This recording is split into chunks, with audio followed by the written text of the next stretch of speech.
Welcome to Real Life Women, for women, by women. Our mission is to impact and enrich lives by discussing anything that relates to our happiness, our health, and our wealth. Please take a moment to share, like, and subscribe to our channel so that we can spread the message of hope and perseverance and enrich lives together. Thanks for listening. So welcome back to having Suzanne Marsh here. It's so glad to see you again. She likes to be known as an essential life lessons coach, which says a lot, but it says everything. And I love it, by the way. I love that. Thank you. So the last time you were on, we talked about how relationships should not be responsible for making us happy. Right. In essence, right. And so today we're going to jump into a topic that revolves and I think really hits home because I think we do it unconsciously. And sometimes I feel like when we do it, it's really our friends that are pointing it out to us when we are hard on ourselves, when we are judging ourselves. And you have a lot of amazing things to say about this. So I'm going to just let you run because this is really, really a great topic. And like I said, I feel like it hits close to home. So welcome again. It's so glad to have you back finally. Thank you. Yeah, we talk a lot about happiness. And on the last podcast, we talked about how we're not doing the things that really make us happy and how we don't realize the things that really, really make us happy. We had mentioned that buying things give us a temporary lift. Our relationships give us about a 2-year bump in happiness and we return to baseline. So the really important thing is to work on our own baseline, and we're completely responsible for that. We can't get that someplace else. And one of the first steps that I've found to bring you to that happiness is in judging yourself and in judging others. If we're labeling something as bad all the time, we're just kind of bringing that badness into our lives. I was talking with somebody last night and she's kind of beating herself up because she's going on this health journey, but she's doing it out of fear instead of love. Ooh. It's not as bad as it seems, Okay. because if you really break that down, she's judging the fear as bad. She's turning the fear into something negative, and she's in control of that perception. If the fear is there, fear can be there for a really good reason. That reason is like pain. If you touch a hot stove, you're going to stop touching the hot stove. It has a value. Fear has a value of possibly encouraging us to do something. Run away from a bear. That's a good fear to have. But she's putting that label, that judgment, that fear is bad. So when she's acting out of fear, she's doing something bad. Okay. She can get curious about that fear instead, and she can look at it and say, okay, what's going on? What's going on with that fear? That fear's here today. It can be okay that fear is there. You don't have to jump to the bad. So that's why I'm saying when we label something as bad, whether it's a partner, whether it's a cashier at the grocery store who was rude to you, whatever is happening in the world, if it's all of a sudden bad, we're going to feel bad about it. But if we don't. So let me see if I follow you. So you're saying if we label anything throughout the day as bad, am I following you? Mm-hmm. Okay. That we almost need to self-regulate our words. And then are we just saying them? And do we really feel them?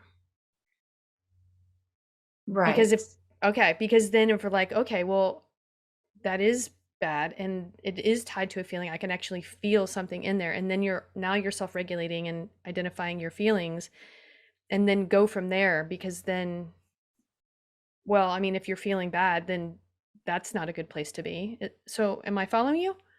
Yeah. Okay. I mean, yeah, it's in the labeling. For example, women get marketed to a lot, and we're supposed to be a certain way. We're supposed to be thin, or we're supposed to be this, or we talk up too much. We don't talk and stand up for ourselves enough. I mean, there's a whole lot of ways for women to be bad, because we're heavily judged. The female energy is weaker, so to speak, than the male energy. None of those judgments can matter to you none of those judgments have to be something that you internalize and you take in. Like I've gotten really good at separating myself from these judgments and these things that are supposed to be bad about me, you know. So if you become really aware of the things that are going through your own mind, like if I see a commercial, I saw a makeup commercial and it said, if you look prettier, basically it drove me nuts. If you look prettier, you're going to be happier.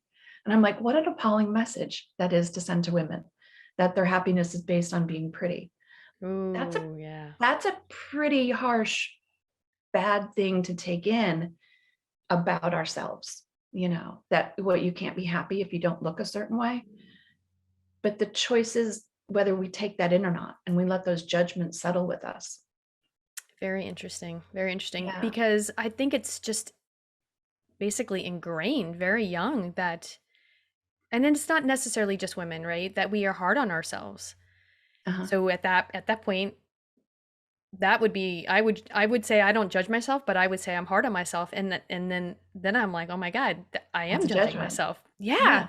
So yep, I get it. But I'm all ears, because then what? I mean, so it's regulating your, not just your words, but your thoughts. Regulating your thoughts, shifting those perceptions.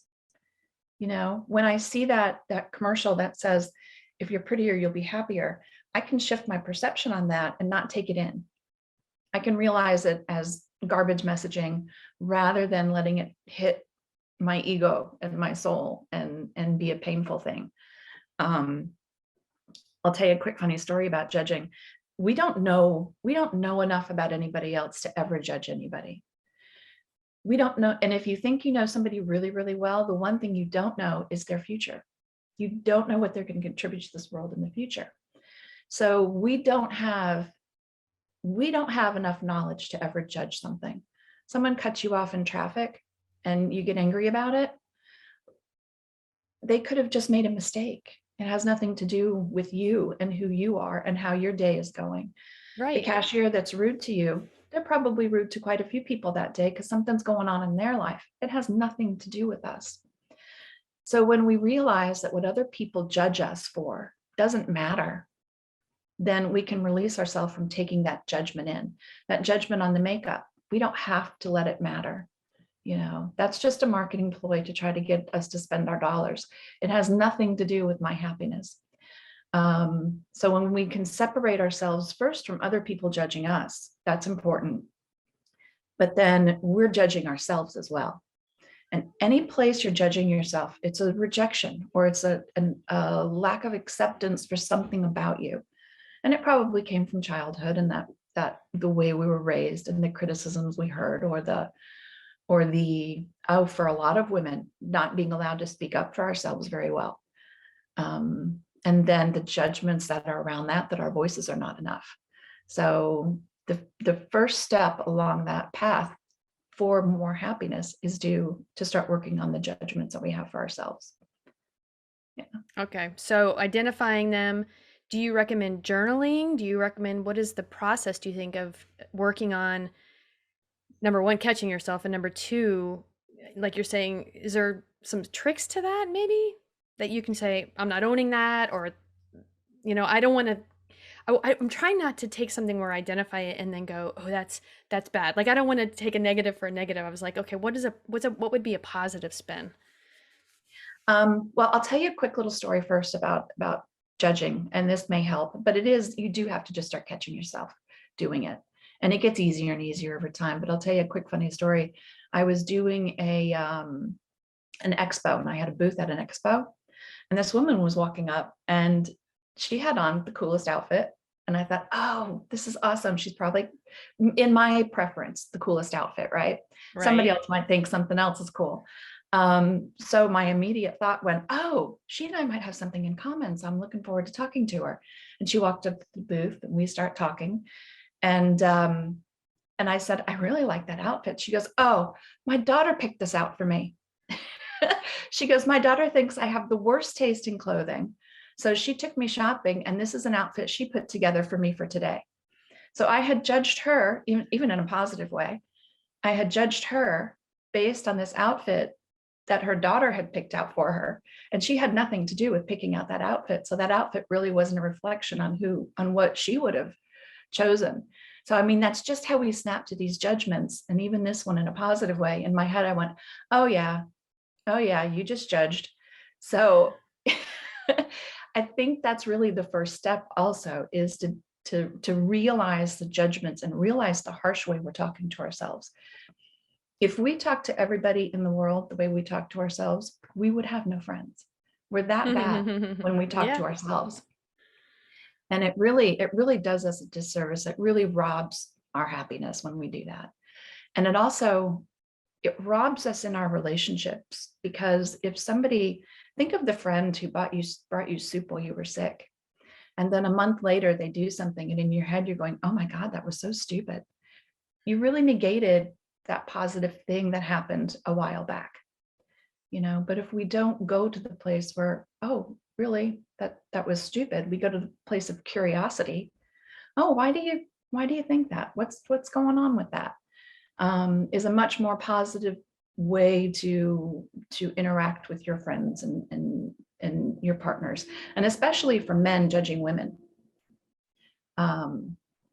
That's a women will shut down if they get judged a lot. We'll just go and we'll protect ourselves and we'll shut down. So that's a really strong message for men to really be careful in the judgments. First of all, women get judgments out there in the world a lot. So we don't need it in our personal relationships as well. Right. Yeah. Right. Yeah. So identifying and then maybe asking the question, why did I say that? Or why did I think that?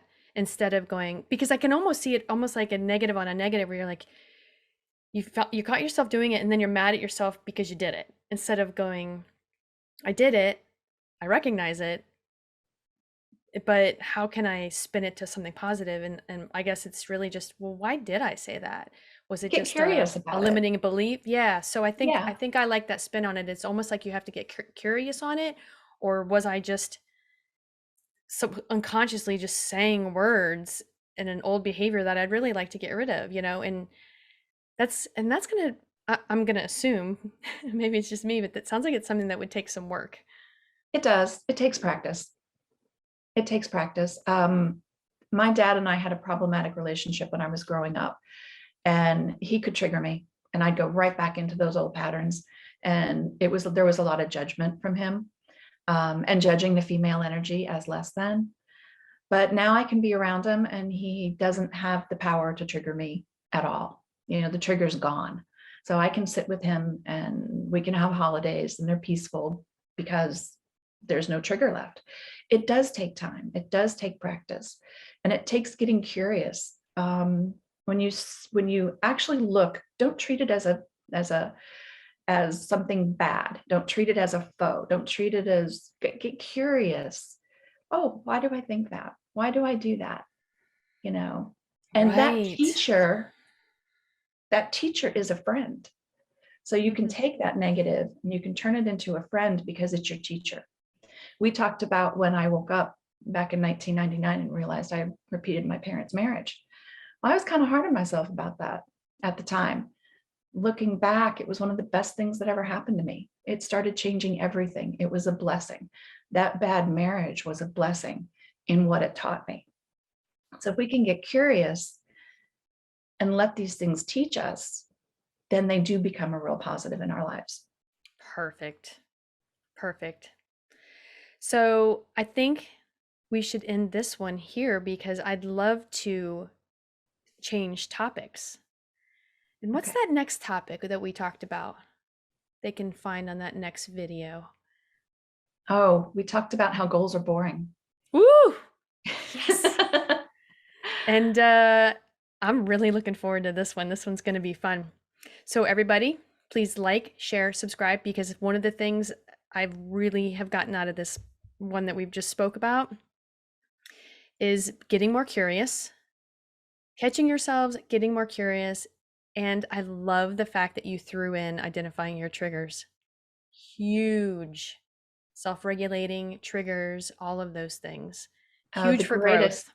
the greatest path to happiness is to work on those triggers and be able to go through your day with you more in control, and you being able to react to things flexibly instead of just going back to this immediate reaction or this immediate anger or this immediate judgment.